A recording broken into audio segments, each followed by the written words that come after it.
नमो अरिहन्ताणं नमो सिद्धाणं नमो आयरीयाणं नमो वज्रायाणं नमो लोहे सव्यसाहूनम्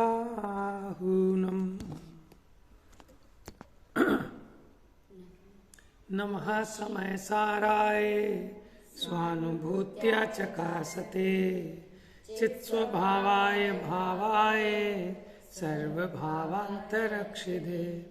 वन्दितु सर्वसिद्धे ध्रुवमचलमणोऽमं गतिं पत्ते भोच्छामि समय पाहुड मृणमो सुध केवली भणिदम्।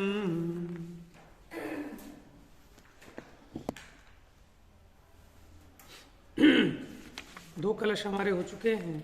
पहले कलश में किसको नमस्कार किया? यानी अपने इष्ट देव को याद किया। ठीक है, हमारा इष्ट क्या है?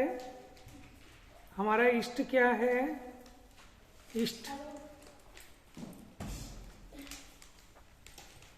इष्ट देव को नमस्कार किया था ना। इष्ट इष्ट क्या है हमारा? कि शुद्ध आत्मा, वो हमारा इष्ट है।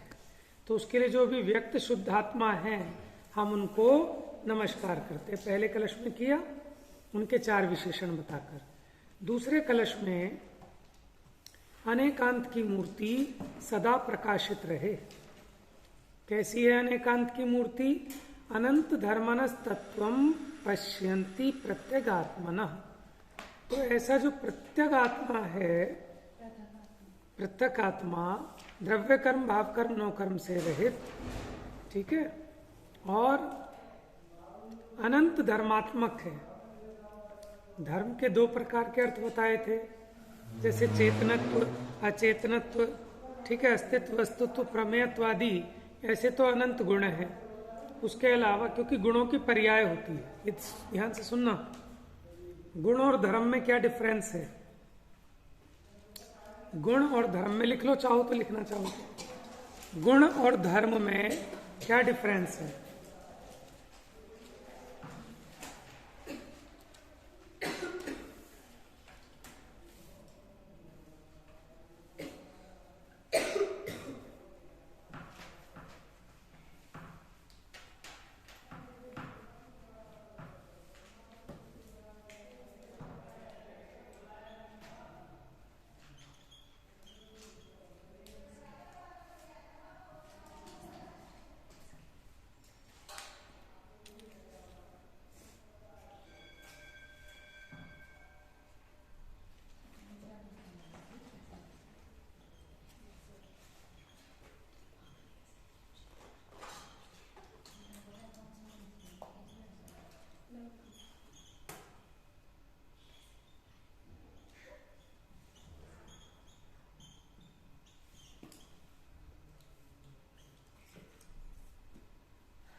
जल्दी लिख लो फटाफट।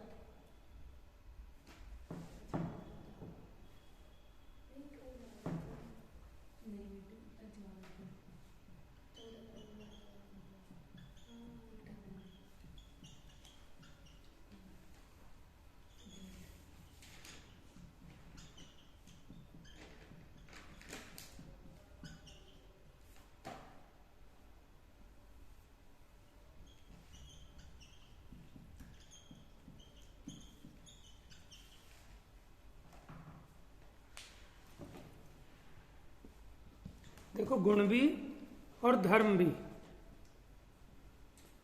गुण क्या है? जो वस्तु के, ठीक है, ऐसे ही धर्म भी, परिभाषा तो सेम ही होगी उसकी भी, क्योंकि धर्म भी वस्तु के सर्व भागों में, संपूर्ण भागों में और उसकी सर्व अवस्थाओं में पाए जाते हैं। लेकिन जो डिफरेंस वाले पॉइंट हैं वो मैंने यहाँ नोट किए हैं। गुण होते हैं अकेले अकेले, जैसे ज्ञान, दर्शन। अभी आत्मा की बात कर रहा हूं। अगर 6 द्रव्यों पे घटित करें, क्योंकि गुण भी 6 द्रव्यों में होते हैं, धर्म भी 6 द्रव्यों में होते हैं, अनिमेषा। तो हम सामान्य से बात कर रहे हैं, ये अकेले होते हैं। जैसे अस्तित्व, वस्तुत्व, चेतन, अचेतन, स्पर्श, रस, गंध, वर्ण, ज्ञान, दर्शन, ये सब गुण है ना, ये अकेले अकेले होते, जोड़े से नहीं होते। लेकिन जो धर्म होते हैं वो युगल होते हैं। युगल माने जोड़े जोड़े वाले। जैसे अस्तित्व, नास्तित्व, नित्यत्व, अनित्यत्व, एकत्व, अनेकत्व है, हाँ, भेदत्व, अभेदत्व। इस प्रकार से ये परस्पर अच्छा। और ये धर्म युगल भी कैसे होते हैं कि आपस में इनका विरुद्ध स्वभाव होता है। कैसे होते हैं? परस्पर विरोधी। तो विरोधी तो होते हैं, लेकिन कथनचित विरोधी होते हैं। अगर सर्वथा विरोधी होते तो दोनों धर्म एक साथ एक आत्मा में नहीं रह सकते थे। लेकिन दोनों धर्म एक साथ एक आत्मा में रहते हैं, लेकिन फिर भी इनका स्वरूप विपरीत है। एक कहता है नित्य है और एक कहता है अनित्य है, और दोनों एक आत्मा में रहते हैं, धर्म नित्य भी और, लेकिन अपेक्षा अलग अलग है। हाँ, स्यादवाद इसी से घटित होता है। द्रव्य अपेक्षा आत्मा नित्य है, पर्याय अपेक्षा आत्मा अनित्य है। ऐसे बात समझ में आ रही है आपको? फिर गुणों की पर्याय होती है। गुणों की पर्याय माने जैसे आत्मा में ज्ञान गुण है, तो ज्ञान गुण का परिणमन होता है ना, जानने रूप। दर्शन गुण की पर्याय होती है, गुणों की पर्याय होती है। लेकिन ये जो धर्म युगल हैं, नित्यत्व, अनित्यत्व, अस्तित्व, नास्तित्व, इनकी वैसी पर्याय नहीं होती। लेकिन ये समझना, ये तो बहुत स्थूल डिफरेंस बता रहा हूं। वैसे देखा जाए तो कहीं कहीं जगह गुण और धर्म, इसमें कोई भेद नहीं किया जाता। कभी गुण कहकर गुण भी कहे जाते हैं, धर्म भी कहे जाते हैं, स्वभाव भी और शक्ति भी। कहीं धर्म कहकर गुण को भी कह दिया जाएगा। तो ऐसा बहुत ज्यादा डिफरेंस नहीं है। ठीक है, थोड़ा सा बस आपकी एडिशनल इंफॉर्मेशन के लिए थोड़ा सा ध्यान दिलाया। लेकिन ये भी सब कथनचित हैं। देखो, अस्तित्व यहां भी आ गया ना गुणों में, और अस्तित्व वहां भी आ रहा है। तो देखने का नजरिया है। अगर आप अस्तित्व को धर्म युगल वाली दृष्टि से देखेंगे तो वहां वो ये युगल रूप में दिखेंगे कि इस अपेक्षा है और इस अपेक्षा नहीं है। और गुण में क्या होगा कि वस्तु में एक ऐसा गुण है जिसको हम सत्ता गुण भी कहते हैं। अस्तित्व गुण को सत्ता गुण भी कहते हैं, कि जिसके कारण वस्तु की हमेशा सत्ता बनी रहती है। ठीक है, तो थोड़ी सी मतलब अपने को रिजिड नहीं होना, कहीं कुछ एडिशनल पढ़ने को मिले तो उसको स्वीकार करना।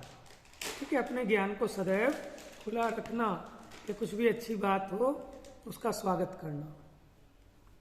होता क्या है, हम जो पढ़ लेते हैं हम ये मान बैठते हैं कि जितना मैंने पढ़ा है बस उतना ही सत्य है, जबकि ऐसा नहीं। और अनेकांत में तो आप किसी भी चीज को मना नहीं कर सकते। ठीक है ना, बस उसकी अपेक्षा आपको क्लियर होनी चाहिए कि किस अपेक्षा। अब कोई ये कहे कि गुण और धर्म में कोई डिफरेंस नहीं है तो हमें कोई आपत्ति नहीं।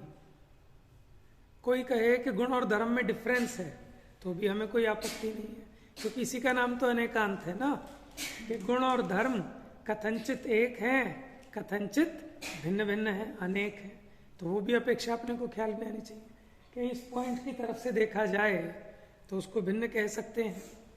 और अभिन्न किस अपेक्षा, कि आत्मा में रहते हैं दोनों, आत्मा का ही स्वरूप है। ऐसे कोई अलग अलग होकर नहीं रहते कि गुण इधर रहते हो धर्म उधर रहते हो, तो इस अपेक्षा एक है। बात समझ में आ रही है? आपको सिर्फ अपेक्षा को समझना है, विरोध नहीं करना। आ गई बात समझ में? याद भी हो गई होगी सबको। कौन सुना पाएगा? बताओ डिफरेंस। गुण अकेले होते हैं और धर्म युगल होते हैं। दूसरा पॉइंट है गुण की पर्याय होती है, धर्म की पर्याय नहीं होती है। और गुण के एग्जाम्पल है अस्तित्व, वस्तित्व, द्रव्य, प्रमेय आदि। और धर्म के एग्जाम्पल है अस्तित्व, नास्तित्व, वेदत्व, अभेदत्व, एकत्व, अनेकत्व। हो गया सबको याद? ज्ञानम सुनाओ बेटा जरा, आइज बंद करके, आइज बंद करके जल्दी। गुण अकेले होते हैं, धर्म युगल होते हैं, गुणों की पर्याय होती है, धर्म की पर्याय नहीं होती। एग्जाम्पल बता दे, गुणों के नाम बता दे कुछ भी। 6 द्रव्यों में से किसी भी द्रव्य के गुण बता दे ना। आत्मा के गुणों के नाम बता दे थोड़े से। Very good. और युगल धर्म बता। धर्म होते जोड़े में ऐसे ऐसे ऐसे ऐसे। जल्दी बता, देख ले फटाफट। नित्य, अनित्य, एक, अनेक, है ना? हो गए क्लियर? मैंने ज्ञानम ने सुना दिया तो इसका मतलब सबको आ गए है?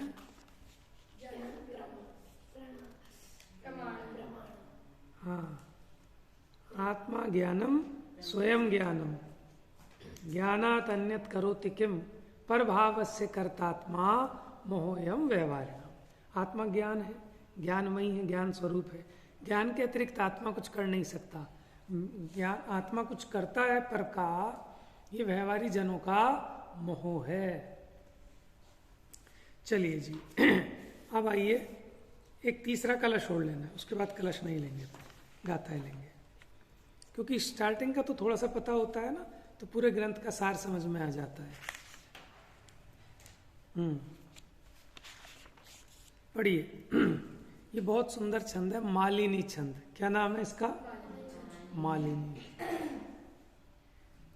पर परिणति हेतु, बोलिए। पेज नंबर 3 मिल गया? तीसरा कलश है। हाँ, उसके पीछे वाले पे तीसरा कलश लिखा है। कहाँ लिखा था तीसरा? फोर्थ पेज पर। तो 2 लाइनें इधर आई हैं, बाकी 2 लाइन उधर आई हैं। अच्छा, स्टार्टिंग वहां से हो रही है ना। कहाँ से लिखे बताओ? उन्हें सेटिंग ये भी बनानी है ना कि नीचे का भी पूरा आता रहे।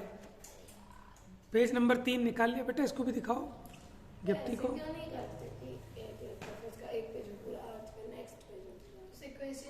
बन नहीं पाएगा ना। अब ये तो कम जगह लेते हैं, छोटी चीज, वो ज्यादा जगह लेते हैं नीचे की टीकाएं, इसलिए उन्हें पूरे ग्रंथ की भी सेटिंग रखनी है। नहीं तो क्या होगा कि लास्ट के कुछ पेज खाली रह जाएंगे, सिर्फ आपकी टीकाएं चलती रहेंगी। नया नया खोले जो कहीं नहीं जाता और जिन्होंने को उसको तो कुछ पल्ले ही नहीं पड़ेगा। अरे हाँ, नहीं आता समझ में, सही कह रहे हो। जो नया आदमी है ना, लेकिन ये परेशानी 1-2 दिन होती है सिर्फ, उसके बाद समझ में आने लगता है। और देखो ऊपर का पढ़ता कौन है, नीचे नीचे कहीं पढ़ ले आदमी इतना ही बहुत है। ऊपर का सारा संस्कृत है, प्राकृत है ना? देखो अब ये इनोवेशन, माने जैसा आप सोच रहे हो कुछ अच्छा सोचो। आप आगे जब नया एडिशन छपेगा तो आप ऐसा सुझाव दे सकते हो, ठीक है ना? ऐसा कुछ निकाल के आप प्लान बता सकते हो कि इसको अगर इस तरह छापा जाए तो अच्छा होगा, छप जाएगा, है ना? आगे आगे आने वाले आप ही भविष्य हो देश का, धर्म का। चलिए पढ़े? ओके। मिल गया सबको? पढ़ना है और याद भी करना है। पर परिणति हेतुर, हेतोर, र, जो माँ के ऊपर र लगा है ना, उसका उच्चारण माँ से पूर्व होगा। पर परिणति हेतुर, मोह नामनोऽनुभावा,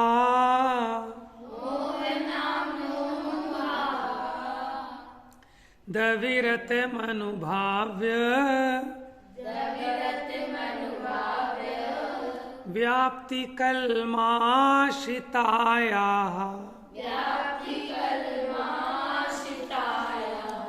मम परम विशुद्धि, शुद्ध चिन्ह मात्र मूर्ते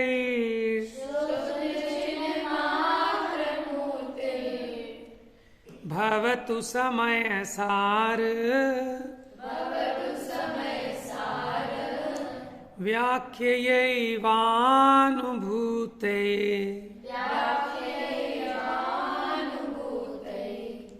पढ़ना आ गया आपको? देखो मेरी आवाज ठीक नहीं है, आप लोगों की अच्छी आवाज है, आप इस लय को पकड़ो और बहुत सुंदर रीति में इसका उच्चारण करेंगे तो बहुत आनंददायक छंद है और उससे भी बढ़िया उस कलश का अर्थ है। पढ़े? आपको इसकी चाल पकड़ में आई? कथम अपि मृत्वा तत्व को तू हली सन। सुना है कलश? नहीं?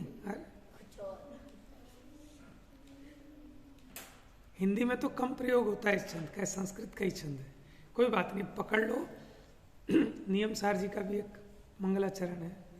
चलिए पढ़ते हैं फिर दोबारा एक बार। पर परिणति हेतु मोह नामनोऽनुभावा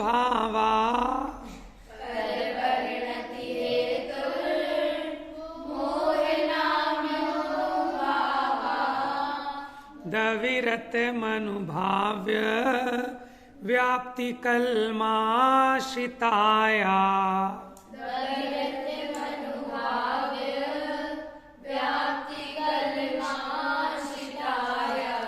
मम परम विशुद्धि शुद्ध चिन्ह मात्र मूर्ते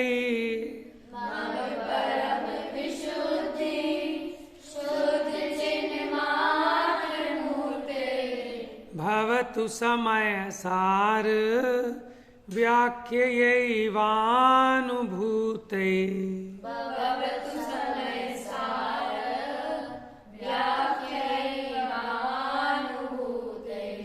यद्यपि मैं तो शुद्ध मात्र चैतन्य मूर्ति हूँ, फिर भी परिणति मलिन हुई है मोह उदय से। परम विशुद्धि को पावे वह परिणति मेरी, समय सार की आत्मख्याति नामक टीका से। ये इसका अर्थ है। नहीं छोटे दादा। हाँ, छोटे दादा का है, डॉक्टर हुकमचंद जी भारेली रचित। इसका पद्य अनुवाद रोला छंद है। आपको थोड़ा छंदों की पकड़ होनी चाहिए। चलाओ जरा। यद्यपि मैं तो शुद्ध मात्र चैतन्य मूर्ति हूँ। यद्यपि मैं तो शुद्ध मात्र चैतन्य मूर्ति कहा है। हरि गीत में चलाओगे ना तो उसमें अक्षर बढ़ेंगे, तो ये रोला छंद है जो मैंने पढ़ा है। हरि गीत में चलता है प्राकृत गाथाओं का अनुवाद। ठीक है, हमारे पास इतना टाइम नहीं है कि हम इतना उसका रस ले सकें। तो चलते हैं थोड़ा आगे। देखो इसका सामान्य अर्थ बताता हूँ, शब्द टू शब्द मैं नहीं बता रहा। पर परिणति हेतुर मोह नामनो अनुभवा। पर परिणति का हेतु कौन है? मोह नामक कर्म। ठीक है, पर परिणति का हेतु कौन है? पर परिणति मतलब समझते हो?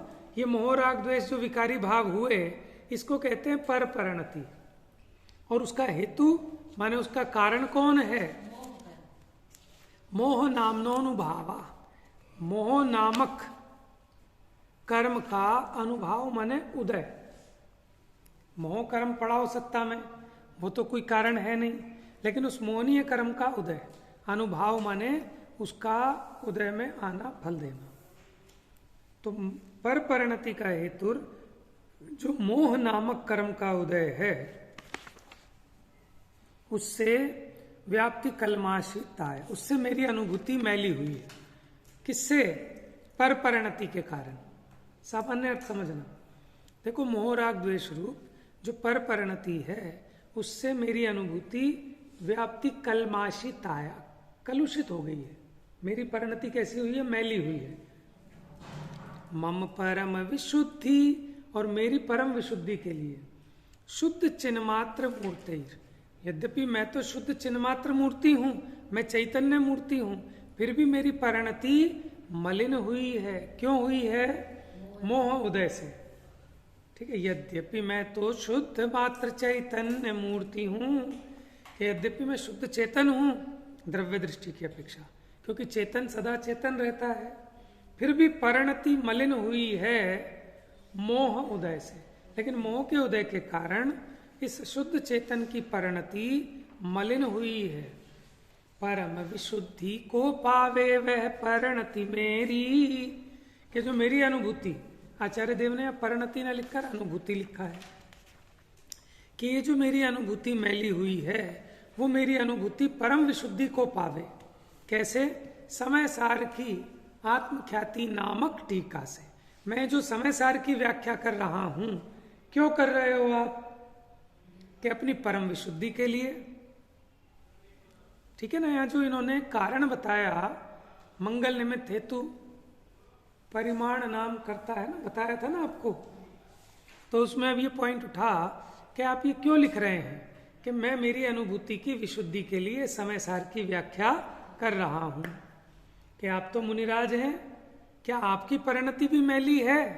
क्या मुनिराज की परिणति भी मैली होती है क्या? नहीं होती। तो फिर वो क्यों कह रहे हैं? अमृतचंद्र आचार्य ने कलश लिखा और वो कहते हैं कि मेरी अनुभूति मैली हुई है। किससे? मोह नामक कर्म के उदय से। हाँ, तो वो दर्शन मोह की बात नहीं है। किसकी है? चारित्र मोह की। क्योंकि मुनिराज छठे सातवें गुण स्थानवर्ती हैं, दर्शन मोहनीय कर्म का तो उनका उदय नहीं है, लेकिन चारित्र मोहनीय कर्म की संज्वलन कषाय का उदय है, तो उससे भी अपनी परिणति मैली होती है। बात समझ में आ रही है ज्ञानम? मुनिराज के क्या क्या नहीं है? अनंतानुबंधी नहीं, अप्रत्याख्यानावर्णी कषाय नहीं, प्रत्याख्यानावर्णी कषाय नहीं, सिर्फ संजुलन कषाय है। तो वो उसको भी अपनी कमी मान रहे हैं। क्या मान रहे हैं? कमी मान रहे हैं, और वो अपनी विशुद्धि चाहते हैं। मुनिराज छठे गुण स्थान में आए तो संजुलन कषाय का तीव्र उदय है, सातवें में गए तो मंद उदय है। पढ़ा था ना आपने छठे सातवें गुण स्थान में, क्या था वो? संजुलन नो कषाय उदयादो। कोई बात। अरे आपने पढ़ लिया, इतना समझ लिया, यही बहुत बड़ी बात है। नहीं, कुछ नहीं होगा, चिंता मत करो, आसान सी चीजें हैं, कठिन नहीं है। कठिन तो हमने ज्यादा छोड़ ही दिया। तो क्या कह रहे थे अभी हम? हाँ, तो एक इंपॉर्टेंट पॉइंट यहां समझने का ये है, प्रश्न आपका बन सकता है कि मुनिराज तो छठे सातवें गुण स्थान में है, फिर वो ऐसा क्यों कह रहे हैं? मोह के उदय से मेरी परिणति मैली हुई है। क्यों कह रहे हैं बताओ? क्योंकि अभी चारित्र मोहनीय कर्म के उदय से उनको भी संजुलन कषाय जनित परिणाम होता है। तो यहाँ दर्शन मोह की बात नहीं है मोह कहकर, क्योंकि मोह दो प्रकार का है ज्ञानम। कौन कौन सा? दर्शन मोह और तो मुनि दशा में दर्शन मोह तो नहीं होता उदय में, चारित्र मोह में भी सिर्फ संजुलन कषाय शेष बची है। जब उपयोग उनका शुद्धोपयोग से बाहर आए, अब वो ये चाहते हैं कि मेरा उपयोग उसी की चर्चा वार्ता में शुद्धात्मा की समय सार की लगा रहे, तो उससे क्या होगा कि कम से कम अशुद्ध में नहीं जाऊंगा और मुझे वापस शुद्ध में जाने की प्रेरणा मिलेगी। तो किस लिए लिख रहे हैं टीका? कि अपनी परिणति की विशुद्धि के लिए, कि जब मैं शुद्धात्मा की चर्चा वार्ता करूंगा, मेरे उपयोग का विषय शुद्धात्मा ही बनेगा, तो मेरी जो अभी संजुलन कषाय का तीव्र उदय से परिणति मैली हो रही है, ये परिणति माने इसकी मलिनता मिटेगी और विशुद्धि होगी। ठीक है, एक बार फटाफट इसका श्लोकार्थ पढ़ लेते हैं। श्रीमद अमृतचंद्राचार्य देव कहते हैं,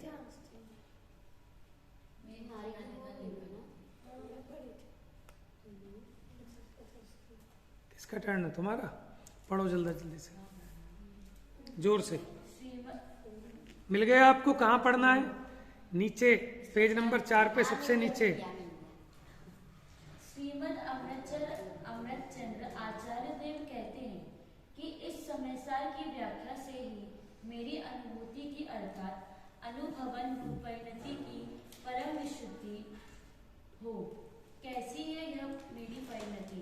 पर परिणति का कारण जो मोह नामक कर्म है, उसके अनुभाव से जो अनुभाव्य की व्याप्ति है, उससे निरंतर कलमाशित अर्थात मैली हूँ। और मैं कैसा हूँ? द्रव्य दृष्टि से शुद्ध चैतन्य मूर्ति। देखो ये बात पीछे हमने समझाई दी थी। वो ये कह रहे हैं द्रव्य दृष्टि से तो मैं सदा शुद्ध हूँ, लेकिन अभी वर्तमान में मोह राग द्वेष आदि भावों के कारण, तो यह मोह कौन सा? चारित्र मोह लेना ही मैंने आपको स्पष्ट कर दिया। तो क्या हो रहा है? यहाँ दो शब्द है, उसके अनुभाव। अनुभाव मैंने होता है उसका विपाक, उसका उदय। किसका? चारित्र मोह का उदय होने से जो अनुभाव्य है, अनुभाव्य माने उसके उदय आने पर जो अपना भाव हुआ वो कहलाए अनुभाव्य। अनुभाव कर्म का और अनुभाव्य माने उसको भोगने रूप जो परिणमित हो रहा है वो अनुभाव्य, यानी मेरे रागादि भाव। मोह कर्म का अनुभाव, अनुभाव माने उसका विपाक उदय, और उसके उदय में जो जीव का भाव हुआ वो अनुभाव्य। या हम यूं कह सकते हैं कि मोह कर्म का उदय अनुभाव और रागादि रूप परिणमित जीव अनुभाव्य। समझ में है? क्योंकि व्याप्ति है। व्याप्ति का मतलब क्या होता है कि इसके होने पर इसका होना।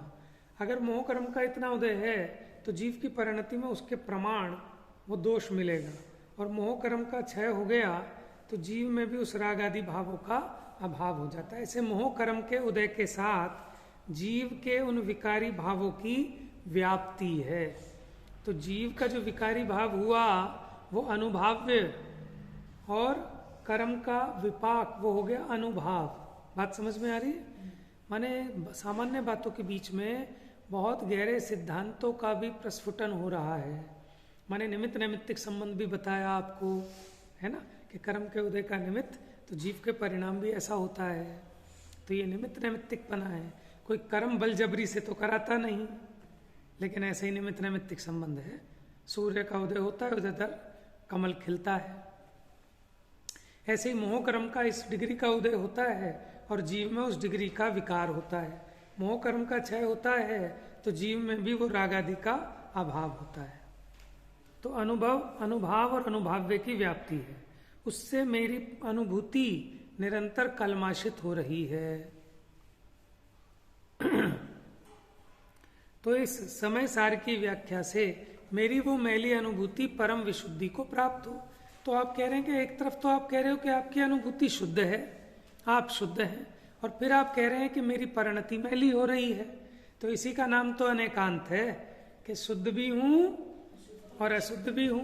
तो शुद्ध कैसे? कि द्रव्य दृष्टि से शुद्ध हूं, लेकिन पर्याय दृष्टि से अभी मेरी परिणति मलिन हो रही है। तो मैं चाहता हूं कि पर्याय दृष्टि से भी वो रागादि दोषों का अभाव हो जाए, तो मेरी परिणति शुद्ध हो जाए। हाँ जी, पेन मास्टर, पेन रख दो। चलिए भावार्थ पढ़िए, देखो जरा फटाफट उंगली रखो। बोल, अब ज्ञानम पड़ेगा जोर से, जल्दी।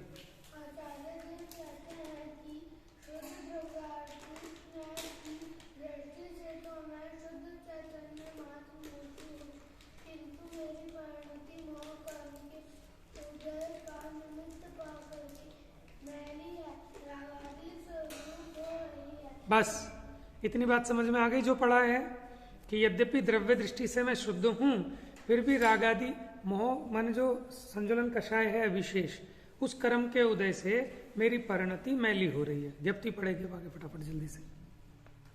इसलिए शुद्ध आत्मा की कुछ नहीं हूँ। इस समय से ग्रंथ की टीका करने का फल यह चाहता हूँ कि मेरी परिणति रागादि रहित शुद्ध हो, मेरे शुद्ध स्वरूप की प्राप्ति हो। मैं दूसरा कुछ भी ख्याति लाभ पूजादि नहीं चाहता। इसी प्रकार आचार्य ने टीका करने की प्रतिज्ञा कर उसके फल की प्रार्थना की है। तो यहाँ प्रतिज्ञा की, टीका लिखने की, और उसका फल क्या चाहते हैं ये बताया। तो अब आप, ये तो लिखने वाले ने सोचा, लेकिन पढ़ने वाले को भी तो सोचना चाहिए कि इस ग्रंथ को आप क्यों पढ़ना चाह रहे हो, क्योंकि कोर्स में है। ठीक है, लेकिन उससे विशुद्धि नहीं होगी। विशुद्धि तब होगी कि इसको पढ़ के मेरे राग आदि मिट जाएं, मेरी आकुलताएं, ठीक है, मेरी कषाएं, वो सब शमन को प्राप्त हों। तो इस फल की दृष्टि से, इस प्रयोजन से इस ग्रंथ को पढ़ेगा तो उसको वो लाभ होगा। प्रयोजन के हिसाब से फल प्राप्त होता है। वर्ष पहले कुंकुम स्वामी समयसार तो हुए थे, तो हमने समयसार लिखा। तो उसके पहले आने वाले काल में किसी के पास अध्यात्म नहीं था, लिखते कहाँ थे? देखो लिखते नहीं थे क्योंकि डेली यूज की चीज थी। कुंकुम स्वामी के पहले भी तो कितने आचार्य, उन्होंने सब लिखा, तो उन्होंने अध्यात्म नहीं लिखा। अध्यात्म इसलिए नहीं लिखा क्योंकि ये तो क्षण क्षण अनुभव करते थे। ये विषय ऐसा था कि ये तो माने हर समय का विषय है, भूलने वाली चीज नहीं थी, इसलिए इसको लिखने की जरूरत नहीं लगी उनको। क्योंकि मुनिराजों का मुख्यतः काम क्या है, आत्मानुभव में ही मुख्यपने उपयोग को लगाते हैं। तो जो समय सार की विषय वस्तु है, ये तो उनकी माने क्षण क्षण की क्रिया थी, इसलिए उनको महसूस नहीं हुआ। जबकि कर्णानियोग कैसा था कि वो उसमें उसका विषय बहुत है, अध्यात्म का विषय बहुत थोड़ा है। क्या है अध्यात्म का विषय? कि आत्मा अपने अज्ञान से अशुद्ध हो रहा है, दुखी हो रहा है अपने मोह राग द्वेष आदि विकारों से, जबकि वो राग आदि विकार उसका स्वभाव नहीं है। तो स्वभाव को समझकर, पहचान कर, अपने स्वरूप का आश्रय लेकर ये राग आदि को मिटाकर शुद्ध होता है। बस इतना अध्यात्म है। तो वो तो उनका डेली का प्रोसीजर था। उसके पहले आने वाले आचार्यों में कुछ लिखा गया होगा, लेकिन इस जोरदार तरीके से, माने इस शैली के द्वारा कि जिसको अज्ञानी जीव को भी समझ में आ जाए, उस तरह से ये लिखा गया, इसलिए विशेष ख्याति को प्राप्त हुआ। यद्यपि ऐसे और भी आध्यात्मिक ग्रंथ हैं, जैसे कि परमात्म प्रकाश है, और योगिंदु देव ने कौन सा लिखा है, योग सार, ठीक है, ये भी हैं। लेकिन उसमें वो आचार्य अपने लेवल पे अपनी मस्ती में झूल रहे हैं। लेकिन इसकी जो शैली है, इसकी कथन पद्धति, वो बहुत सिस्टमेटिक निरूपण किया इसमें, इसलिए ज्यादा प्रसिद्धि को प्राप्त हुआ। ठीक है, जो माने बिल्कुल अप्रतिबुद्ध है, जीरो है, वो भी ज्ञानी हो जाए, उसके लिए समय सार लिखा गया है। ठीक है, आप तो विदुषी है ना, इसलिए हम आपको इस लेवल पे समझा रहे हैं। अब हमारे सामने अगर कोई ऐसा भी बैठा हो जो कुछ नहीं जानता, उसको भी समय सार का अर्थ समझ में आएगा। ठीक है,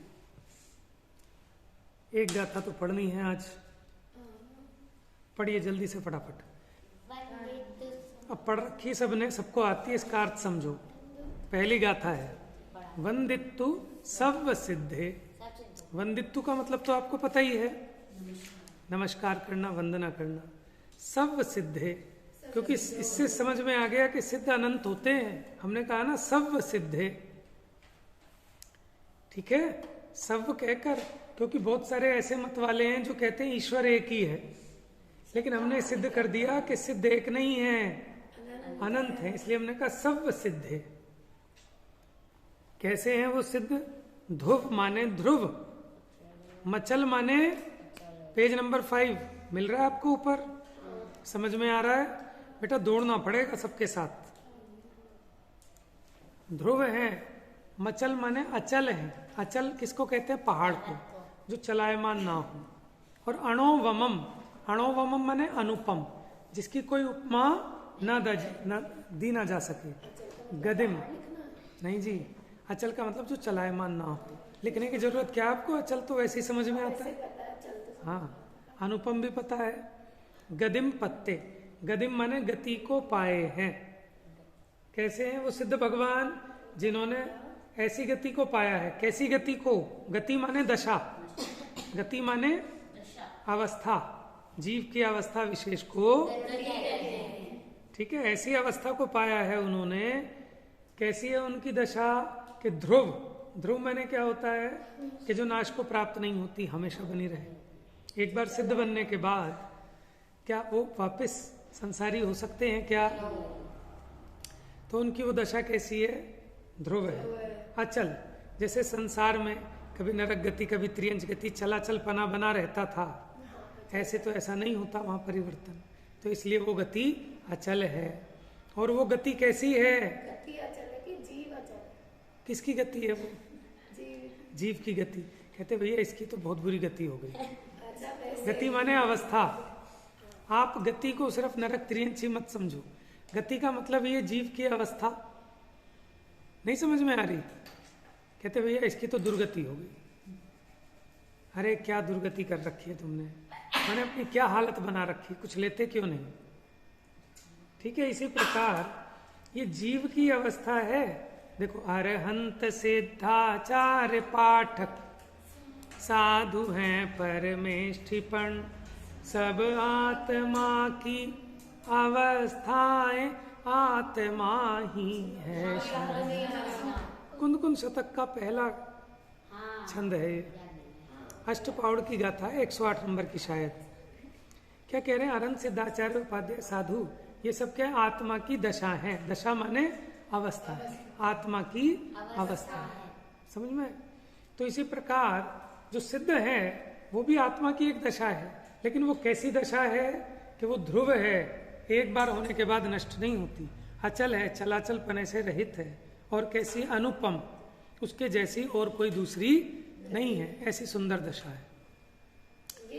इसमें मतलब सिद्धों की दशा ऐसी है। हाँ, उसी को तुम गति कह रहे हैं। सिद्ध गति कहो या सिद्ध दशा कहो, समझ में? गति का मतलब हम समझ ले जैसे कोई कमरा हो या कोई एक देश हो, एक गांव हो, ऐसा नहीं है। वहां पे भी जो हम नरक गति कह रहे हैं ना, तो उस जीव की दशा, उस जीव का अवस्था कि नरक रूप दशा हो रही है उसकी। नरक से क्षेत्र नहीं, उसके भाव समझना। गति जो है ये भाव को बता रहा है। पहली लाइन में नमस्कार किया, अपने इष्ट देव को स्मरण किया, कुंद कुंद आचार्य ने पाए हुए प्राप्त किया। वो छामी मैंने कहूंगा, किसको? समय पाहुड़ को। संस्कृत में इसको कहते हैं समय प्रावृत, प्राकृत में कहते हैं समय पाहुड़, और हिंदी में हम कहते हैं समय सार। पूछ सकते हैं, क्वेश्चन बन सकता है। समय सार, समय पाहुड़ और समय प्रावृत। अब बताओ ये एक हैं कि अलग अलग हैं? एक भी हैं और अलग अलग भी हैं। अपेक्षा से देखो, आप अपेक्षा के प्रयोग करने सीखो ना, क्योंकि समय पाहुड़ वो प्राकृत भाषा में कहते हैं, भाषा की अपेक्षा समय प्रावृत, और हिंदी भाषा में समय सार कहते हैं। अब प्रतिज्ञा लेते हैं, वो छामी समय पाहुड़, मैं कहूंगा किसको? समय पाहुड़ को, समय प्रावृत को, है ना? मृणमो सुध केवली भणिदम, कि कैसा है वो?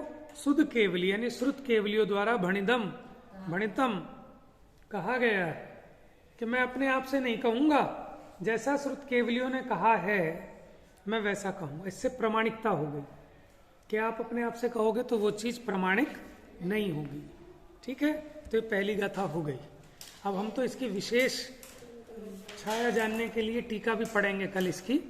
वैसे तो सामान्य अर्थ हो गया, अगर हम इस तरह से करेंगे तो हम 15 दिन में 50 गाथाएं कर सकते हैं। ठीक है, लेकिन कोशिश है कि 12 गाथाएं आपको टीका सहित बढ़िया से पढ़ा दें।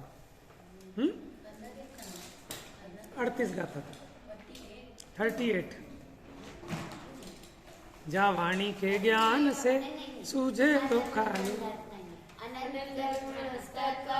पश्यन्ति प्रत्यगात्मना अनेकांतमयी मूर्ते। नित्यमेव प्रकाशताम्।